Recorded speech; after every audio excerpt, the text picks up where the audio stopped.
maire dëkk bi di Ibrahima Baba Sall waaye di ci teg maire Sori Kaba ak maire Diakoy Tunkara bu Moudéri, maire Amady Ka bu Sinthiou Fissa ak maire Diadje Sawane bu Fissa Gàcceri ñoom ñëpp ñu ngi leen di nuyu ndax temps yii def nañu déplacement ñëw ba Dakar seet si ma kon ñu ngi leen di nuyu di leen ziare di nuyu nag toutes les populations du département rawatina nag ñi may massawu commencé ci Bakel waaye teg ci waa Yafera waa Arundu waa Koungani waa Golmi ak waa Baalu ñoom ñëpp dund nañu li nga xam ne moom la ñu xam ñun ci inondation yi muy situation bu métti mbokki Bakel am na situation yoo xam ne bu amee ci réew ñu xam ni lii am na ko daan français dégg nga wolof dégg nga wolof te dégg nga français ah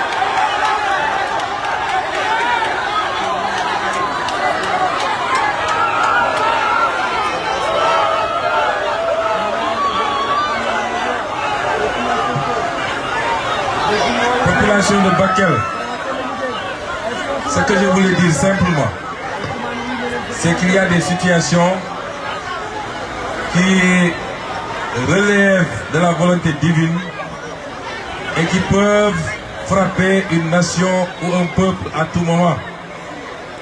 Quand ces situations arrivent, la responsabilité de chacun et chacune d'entre nous, c'est de faire bloc autour des autorités pour qu'ensemble nous puissions faire face.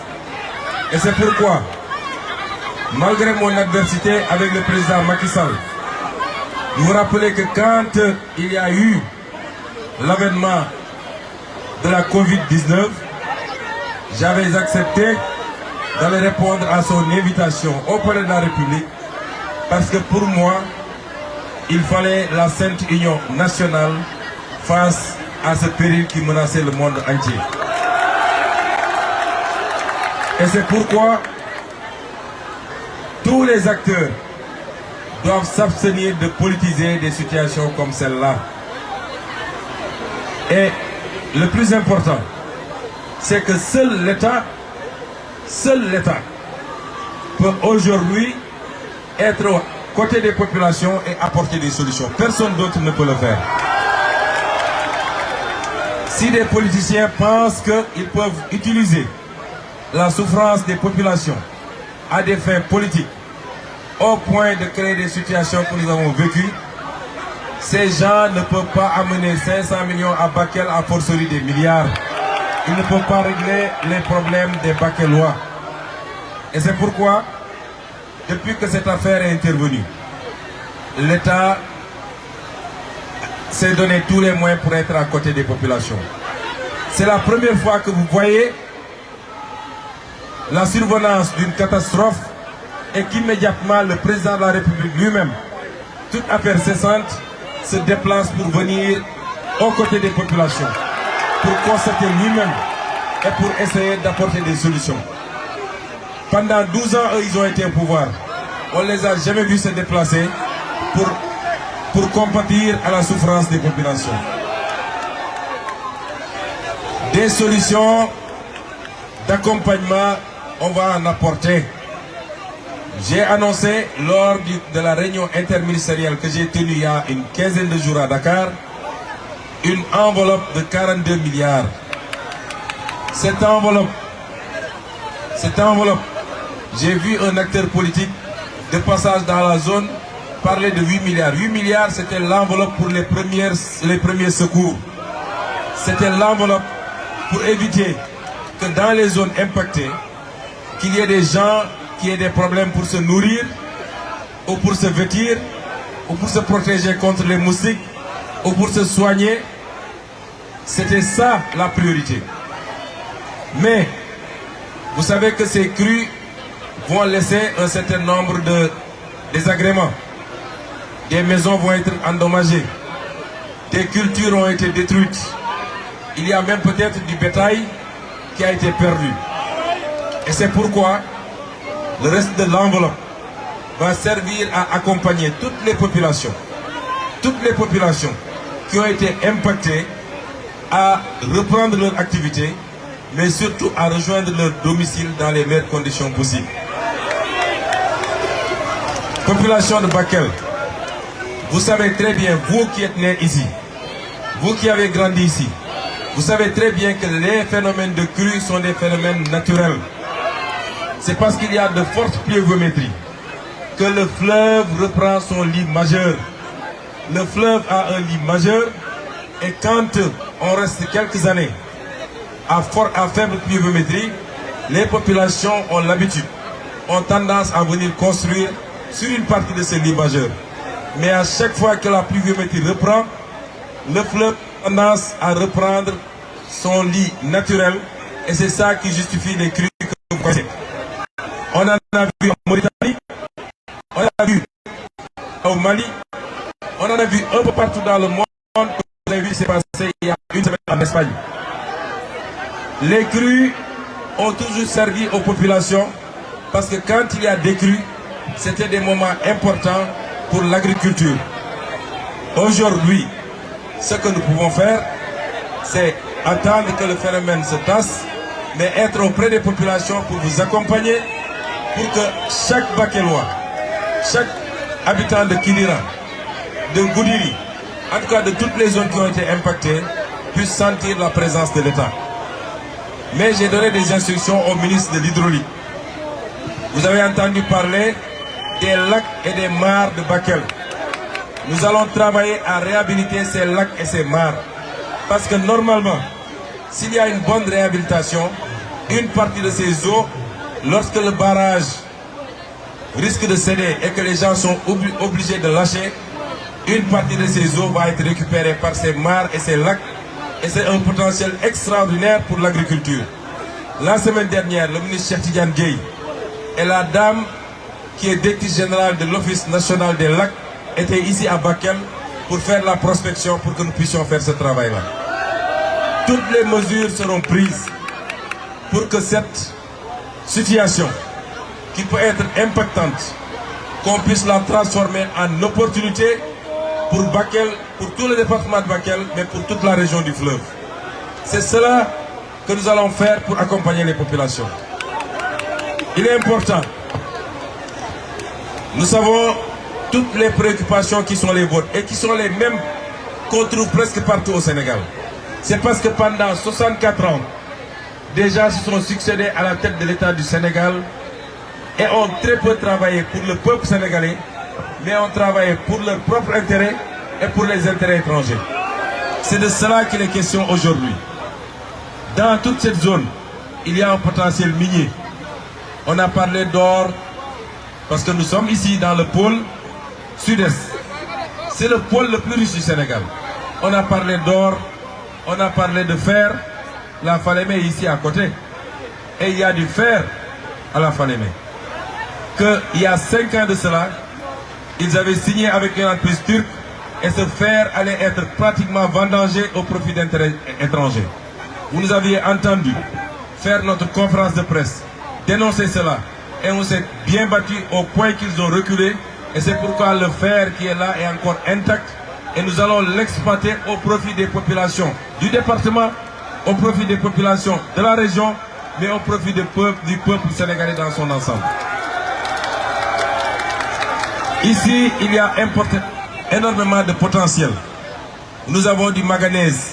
C'est l'une des rares régions du Sénégal où on trouve cette ressource naturelle extrêmement prisée. Tout ce qu'on doit faire, tout ce dont on a besoin pour construire une plateforme industrielle, il y en a ici à Bakel. Si vous lisez le programme que nous avons présenté dernièrement, la vision 2050, nous avons dit que ce pôle est le pôle qui va avoir la plus grande croissance et la croissance la plus rapide, passant de 1 million de francs par tête d'habitant en termes de PIB rapporté à l'habitant à 4 000 francs au terme de l'application de notre programme. Je l'ai décrit, je l'ai défini et je l'ai développé hier lors du meeting de Tambacounda. Et c'est pourquoi même le troisième barrage que nous voulons construire sur la Falémé, qui sera un barrage à la fois électrique mais également un barrage hydraulique et qui va permettre de régler définitivement la question de l'orpaillage clandestin tout le long de la Falémé, c'est-à-dire le barrage de Gourbassi. Le programme est lancé. Nous allons travailler à mobiliser les financements pour le faire ici. Et tous ces programmes seront très utiles pour l'agriculture, irriguée aussi bien en saison sèche qu'en saison pluviale. Et c'est pourquoi la population de Bakel, ses ambitions sont très claires. La vision est précise. Les équipes sont bonnes. Vous avez un très bon président de la République que vous vous êtes choisi vous-même. Jeunesse de Bakel et jeunesse du Sénégal. Vous avez un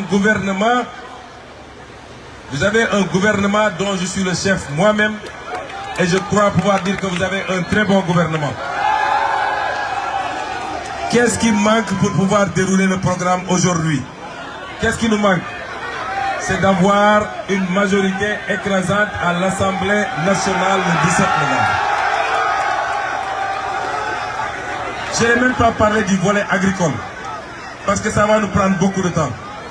Mais tout ce qu'on vous demande pour parachever le contrat moral qui nous lie à vous, c'est de nous donner une majorité écrasante, minimum 150 députés, au soir du 17 novembre, pour permettre au président Bassirou Diomaye Faye de gouverner, de prendre les lois qui doivent transcrire les aspects économiques, juridiques, administratifs, sociaux du programme qu'on vous a présenté.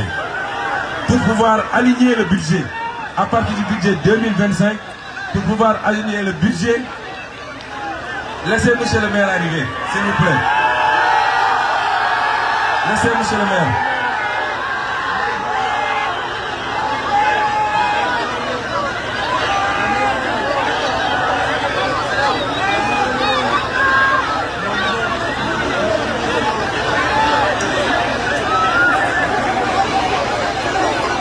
Calmez-vous s'il vous plaît.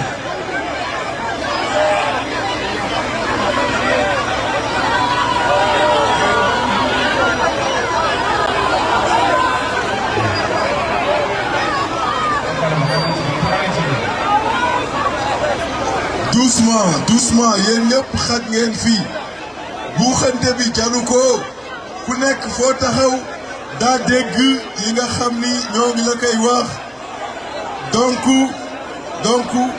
dal leen bu baax a baax ñu continuer waxtaan bi bu ko defee ñu continuer incha allah.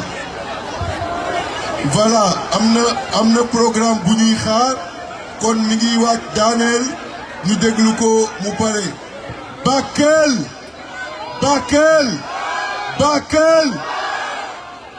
gañe ngeen gaay man foofu laa toll.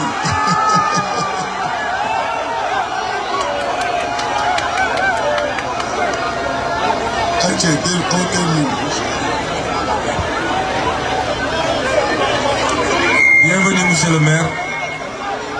Je suis entré dans votre ville sans vous apercevoir. Ce qui est un crime de lèse-majesté. Donc j'ai demandé après vous, en tout cas merci d'être là.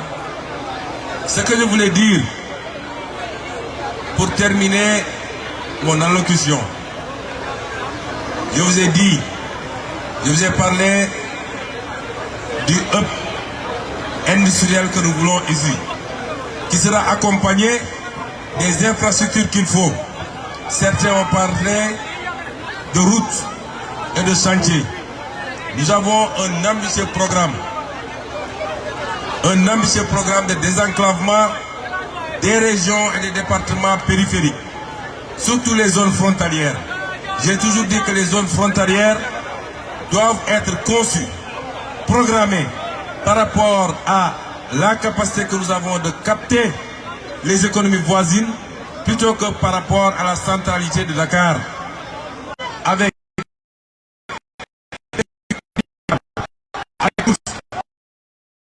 des de sorte que c'est les voisins qui devront traverser pour venir dépenser leur argent ici. Et c'est pourquoi même le chemin de fer par rapport à l'exploitation du fer de la Falémé, le chemin de fer qui doit conduire directement au port minéralier et qui doit permettre de pouvoir exploiter ce fer dans les meilleures conditions après avoir été transformé ici à Bakel avec le pôle sidérurgique qu'on veut faire dans le pôle sud-est. C'est cela l'offre politique du président Bassirou Diomaye Faye pour Bakel et pour le pôle. Et c'est pourquoi, tenant compte de tout ça, les Bakel, et je n'ai aucun seul qui la sera ainsi, doivent nous donner la possibilité de prendre les lois qu'il faut, de faire les réformes qu'il faut, d'aligner le budget 2025 sur les priorités de la vision 2050, de ce plan 2034, mais surtout de l'aligner sur le plan d'action gouvernementale 2029. C'est cela le principal enjeu de ces élections. Est-ce que Bakel est prêt? Est-ce que Bakel est prêt? Est-ce que Bakel est prêt? Vous savez, est-ce que Bakel est prêt à quoi? Est-ce que Bakel est prêt? D'abord, avec tous les dignes fils de Bakel, avec tous les militants et les militantes, avec tous nos partenaires qui sont venus nous rejoindre avec la valeur ajoutée qu'ils vont apporter, notamment monsieur le maire et tous les autres maires, avec toutes les autorités qui ont été promues depuis que le président Bassirou Diomaye a été élu président de la République et a passé pouvoir. Ici dans le département de Bakel, il y a au minimum 4 ou 5 directeurs généraux, dont M. Koulibaly ici, qui ont été promus, et il y en aura encore et encore, parce que le potentiel humain qu'il y a ici, nous le connaissons. Est-ce que l'ensemble de ces acteurs sont prêts aujourd'hui à d'abord, écoutez-moi bien, à d'abord donner les 2 députés du département de Bakel à la liste PASTEF? Est-ce que vous êtes prêts à faire ça? Mais cela ne suffit pas, parce que nous allons vers une élection bon xamné raw gaddu la. Celui qui est premier, même s'il a 40%, il prend les 2 députés. Donc li ma wax noonu mooy jox leen ñu député ñaari député dëkk bi. Mais en dehors de ces 2 députés là, si on a 40% et que tous les autres se partagent, que ñi am 5%, ñi am 10%, on prend les 2 députés. Mais moi, Ousmane Sonko, 40% doyuma. Moi, je veux avoir 75% à Bakel. Est-ce que vous êtes prêts à nous donner 75%? Est-ce que vous êtes prêts à me donner 75%? Vous avez pris l'engagement ici. Et je l'ai dit et je le redis. Il y a un concours qu'on a lancé. Un challenge.